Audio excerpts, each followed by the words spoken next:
నానా నానా అత్తయ్య, ఏం జరిగింది విజయ్? ఎస్పీ వాళ్ళందరినీ ఖాళీ చేయిస్తుంటే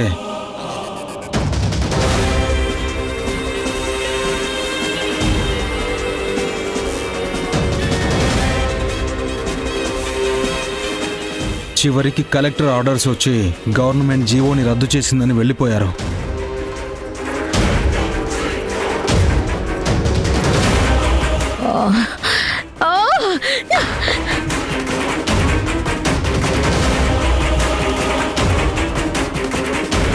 ఏంటన్నయ్య ఇది? ఇప్పటి వరకు మనం పడిన కష్టం అంతా వృధా అయిపోయింది. వేల కోట్ల రూపాయలు బూడిదలో పోసిన పన్నీర్ అయిపోయాయి. ఇప్పుడు ఆ మలేషియన్ కంపెనీ వాళ్ళకి నేను ఏమని సమాధానం చెప్పాలి?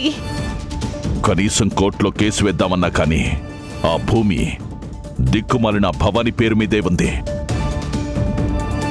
వీళ్లను వెళ్ళగొట్టి ఆ భూమిని లాక్కుందామంటే వీళ్లను వెళ్ళగొట్టలేకపోతున్నాం. ఏంటమ్మా మన పరిస్థితి ఇలా అయింది? నువ్వన్నట్టు అన్ని చేతుల్లోకొచ్చి జారిపోతున్నాయి. అవి జారట్లేదు నాన్న, ఆ భవానీయే జారేలా చేస్తుంది.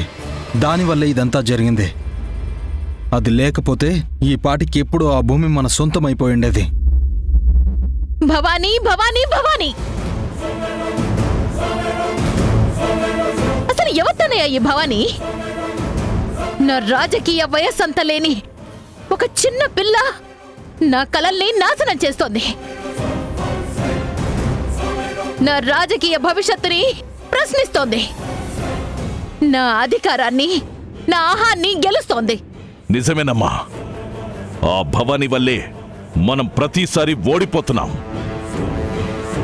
ఇన్ని వందల ఎకరాలు, వేల కోట్లు ఒక్కదాని మొండిపట్టు వల్ల మన సొంతం కాకుండా పోయాయి. దాన్ని అడ్డు తప్పిస్తే తప్ప మనం అనుకున్నవేమీ చెయ్యలేం. ఏది గెలవలేవన్నయ్యా. ముందు ముందు మనం ఏం చెయ్యాలన్నా, ఏది గెలవాలన్నా అది ప్రాణాలతో ఉండకూడదు.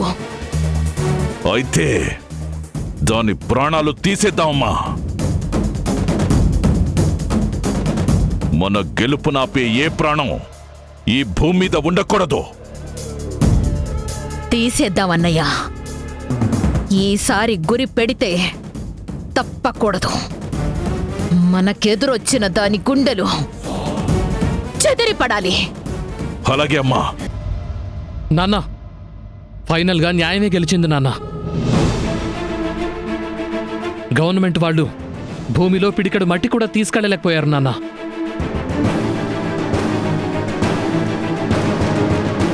అత్తయ్య, ఊరికి మంచి జరగాలని మీరు పడ్డ కష్టం వృధా పోలేదు.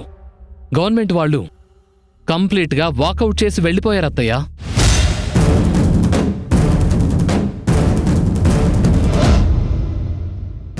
అవును రాహుల్, మీ అత్తయ్య ఆ భూమి ఎక్కడ గవర్నమెంట్ వాళ్లకు వెళ్ళిపోతుందోనని పాపం ఎంతో మంది ఆఫీసర్స్తో మాట్లాడి అందర్నీ ఒప్పించి వాళ్ళు వెనక్కి వెళ్ళిపోయేలా చేసింది. నిజమా అత్తయ్య? అత్తయ్య, మిమ్మల్ని అమ్మ చెప్తోంది నిజమా? మీరే మాట్లాడి ఈ ఇష్యూని సాల్వ్ చేశారా? చెప్పాను కదా రాహుల్, నేను ఈ ఊర్లో పుట్టిందాన్ని అని. మన ఊరు నాశనం అయిపోతూ ఉంటే చూస్తూ ఎలా ఉంటాను? అందుకే ఎంత కష్టమైనా గవర్నమెంట్తో మాట్లాడి కన్విన్స్ చేసి ఆ ల్యాండ్ ఎక్కడికి పోకుండా చేశాను. సూపర్ అత్తయ్య నువ్వు. నాకు తెలుసు అత్తయ్య, ఎవరైనా కష్టాల్లో ఉంటే వాళ్లకు సాయం చేయకుండా నీ మనసు ఉండదని. నీ మనసు 24 క్యారెట్స్ గోల్డ్.